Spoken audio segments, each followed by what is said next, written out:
Hello everyone, welcome to my channel. இன்றைக்கி நம்ம standard 10th சயின்ஸில் யூனிட் நம்பர் 3 தெர்மல் ஃபிசிக்ஸில் ஃபண்டமெண்டல் லா ஆஃப் கேஸஸ்ங்கிற டாபிக் பார்க்க போகிறோம். கேஸஸோட ஃபண்டமெண்டல் லான்னு பார்த்தோம்னா மொத்தம் 3 லாஸ் இருக்குது. அதில் ஃபஸ்ட்டு லா என்னென்னா பாய்ல்ஸ் லா. அடுத்தது செகண்ட் லா என்னென்னா சார்லஸ் லா.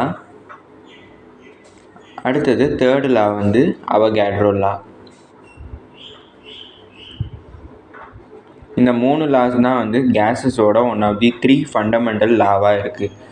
பேசிக்ஸ் லான்னு சொல்லலாம். இல்லை பாய்ல்ஸில் இந்த 3 லாலையுமே என்ன பேசிக்ஸாக இருக்குன்னா ப்ரெஷர், வால்யூம், அப்புறம் டெம்பரேச்சர் 3யுமே ரிலேட் பண்ணியிருப்பாங்க. இந்த பாய்ல்ஸ் லா, சார்லஸ் லா, அதுக்கப்புறம் அவகேட்ரோ லா. இதான் இந்த லாவோட one of the most important பாயிண்ட்டாக இருக்குது. அதனால் ஃபஸ்ட்டு பாய்ல்ஸ் லா பார்க்க போகிறோம். ஃபஸ்ட்டு பாய்ஸ் லாவோட ஸ்டேட்மெண்ட் என்னென்னு பார்த்துருவோம். பாய்ஸ் லாவோட ஸ்டேட்மெண்ட் என்ன கொடுத்துருக்காங்கன்னா, எப்போ ஒரு கேஸோட டெம்பரேச்சர் கான்ஸ்டண்ட்டாக இருக்கோ, எனக்கு மொத்தம் 3 இன்வால்வ் ஆகிருக்குன்னு சொன்னோம். ப்ரெஷர், டெம்பரேச்சர், அதுக்கப்புறம் வால்யூம் 3 இன்வால்வ் ஆகிருக்கும். இதில் பாய்ஸ் லாவில் என்ன சொல்லியிருக்காங்கன்னா, டெம்பரேச்சர் கான்ஸ்டன்ட் அப்படின்ட்டு சொல்லிட்டாங்க. கான்ஸ்டன்ட்னா நிலையானதுன்னு அர்த்தம். எதுவுமே சேஞ்ச் பண்ண முடியாதுன்னு அர்த்தம். டெம்பரேச்சரை நம்மளால் இந்த பாய்ஸ் லா யூஸ் பண்ணி சேஞ்ச் பண்ண முடியாதுன்னுட்டு வச்சுப்போம். அதுக்கப்புறம் வால்யூமுக்கும் ப்ரெஷருக்கும் இருக்கிற ரிலேஷன் என்ன சொல்கிறாங்கன்னு பார்ப்போம். The volume of a fixed mass of a gas is inversely proportional to its pressure. அதாவது ப்ரெஷரும் வால்யூமும் இன்வெர்ஸ்லி ப்ரொபோஷ்னல்னுட்டு சொல்லியிருக்காங்க. முதல்ல ப்ரொபோஷ்னல்னா மீனிங் என்னது, இன்வெர்ஸ்லி ப்ரொபோஷ்னல்னா மீனிங் என்னதுன்னுட்டு நம்ம தெரிஞ்சுக்கணும். ப்ரொபோஷ்னல்னா என்னென்னா, இந்த இடத்துல எக்ஸாம்பிளுக்கு நான் P is directly proportional to Vன்னு எடுத்துக்கிறேன். P is inversely proportional to 1/Vன்னுட்டு நான் எடுத்துக்கிறேன். டைரக்ட்லி ப்ரொபோஷ்னல்னா ப்ரெஷர் இன்க்ரீஸ் ஆச்சுன்னா வால்யூமும் இன்க்ரீஸ் ஆகும். ப்ரெஷர் டிக்ரீஸ் ஆச்சுன்னா வால்யூமும் டிக்ரீஸ் ஆகும். இதான் டைரக்ட்லி ப்ரொபோஷ்னலோட மீனிங். அதுவே இன்வெர்ஸ்லி ப்ரொபோஷ்னலோட மீனிங் என்னென்னா, ப்ரெஷர் இன்க்ரீஸ் ஆச்சுன்னா வால்யூம் டிக்ரீஸ் ஆகும். அதுவே ப்ரெஷர் டிக்ரீஸ் ஆச்சுன்னா வால்யூம் இன்க்ரீஸ் ஆகும். உங்களுக்கு புரிஞ்சிருக்குன்னு நினைக்கிறேன். டைரக்ட்லி ப்ரொபோஷ்னலுக்கும் இன்வெர்ஸ்லி ப்ரொபோஷ்னலுக்கும் மீனிங் என்னன்னுட்டு. இப்போ பாய்ஸ் லாவோட ஸ்டேட்மெண்ட்டை திருப்பி பார்ப்போம்.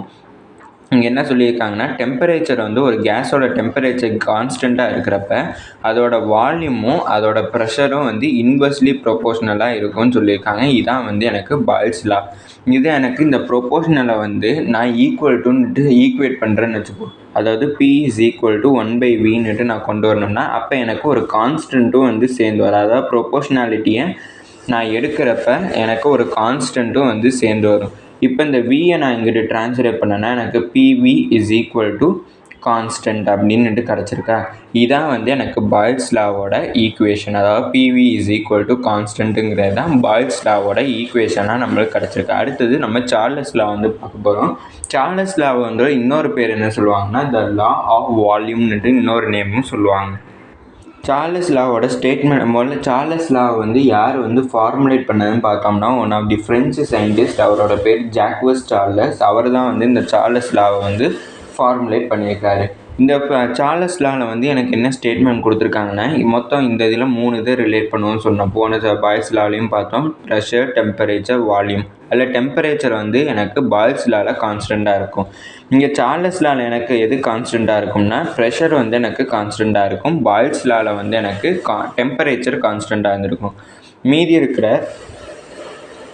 ப்ரெஷரையும் வால்யூம் தான் நம்ம பாய்ல்ஸ் லாவில் அதாவது ரிலேட் பண்ணியிருப்போம். இந்த இடத்துல மீதி இருக்கிற வால்யூமையும் டெம்பரேச்சரையும் நம்ம ரிலேட் பண்ண போகிறோம். எப்படி ரிலேட் பண்ணியிருக்காங்கன்னா, the volume of a gas is directly proportional to the temperature of a கேஸ்ன்னு சொல்லியிருக்கேன்.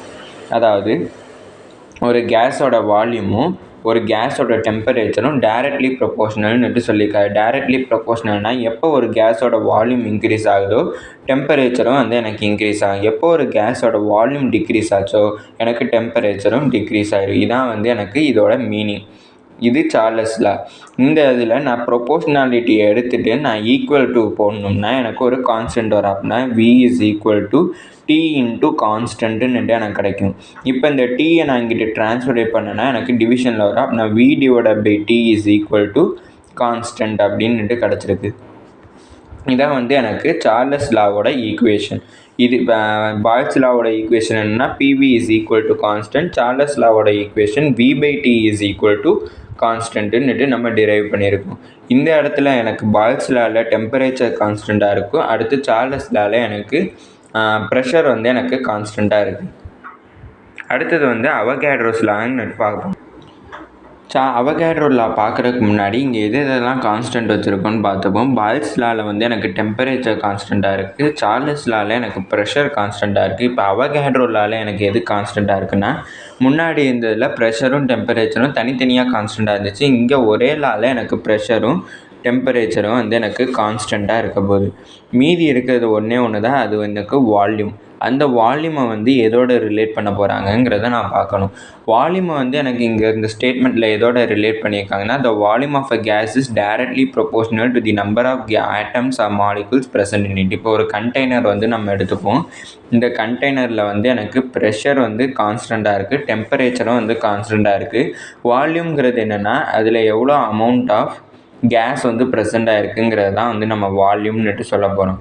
இப்போ அதாவது இந்த கேஸில் இருக்கிற ஒவ்வொரு ஆட்டம்ஸையும் மாலிகூல்ஸுக்கும் வந்து இந்த வால்யூம் டைரக்ட்லி ப்ரொபோஷ்னலாக இருக்கும்னுட்டு ஸ்டேட்மெண்ட்டில் கொடுத்துருக்காங்க. அதாவது V is directly proportional to number of atom எப்படி டினோட் பண்ணுவாங்கன்னா என்னுட்டு டினோட் பண்ணுவாங்க, அதாவது ஸ்மால் எண்ணில் டினோட் பண்ணுவாங்க. அதாவது எப்போ ஒரு கேஸோட வால்யூம் இன்க்ரீஸ் ஆகுமோ அப்போ அந்த கேஸோட ஆட்டம்ஸும் அதில் ப்ரெசண்ட்டாக இருக்க ஆட்டம்ஸ் இல்லைனா மாலிகூல்ஸும் எனக்கு இன்க்ரீஸ் ஆகும்.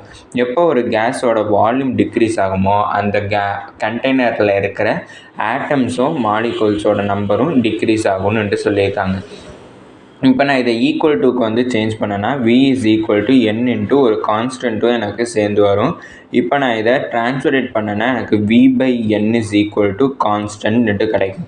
இதான் வந்து எனக்கு அவகேட்ரோ லாவோட ஈக்குவேஷன். இப்போ ஃபஸ்ட்லேருந்து பார்ப்போம். பாய்ல்ஸ் லா வந்து எனக்கு ஒரு டெம்பரேச்சர் கான்ஸ்டண்ட்டாக இருக்கிறப்ப அதோட ஈக்குவேஷன் என்னென்னா PV is equal to constant கிடச்சிருக்கு. அடுத்து சார்லஸ் லாவில் ப்ரெஷர் வந்து கான்ஸ்டண்ட்டாக இருக்கிறப்ப எனக்கு V/T இஸ் ஈக்குவல் டு கான்ஸ்டன்ட்னுட்டு கிடச்சிருக்கு. அடுத்து அவகேட்ரோ லாவில் எனக்கு ப்ரெஷர் அண்ட் டெம்பரேச்சர் ரெண்டுமே கான்ஸ்டண்ட்டாக இருக்கிறப்ப எனக்கு V/N இஸ் ஈக்குவல் டு கான்ஸ்டன்ட்னுட்டு எனக்கு ஒரு ஃபார்முலா கிடச்சிருக்கு. இதான் எனக்கு ஃபண்டமெண்டல் லா ஆஃப் கேஸஸோட ஃபண்டமெண்டல் லாவோட ஈக்குவேஷன்ஸாக கிடச்சிருக்கு. இதை யூஸ் பண்ணி ஐடியல் கேஸ் ஈக்குவேஷன்னுட்டு ஒன்று பார்ப்போம். அது அடுத்த வீடியோ. இதோட இந்த வீடியோ முடிஞ்சிருச்சு. தேங்க்யூ.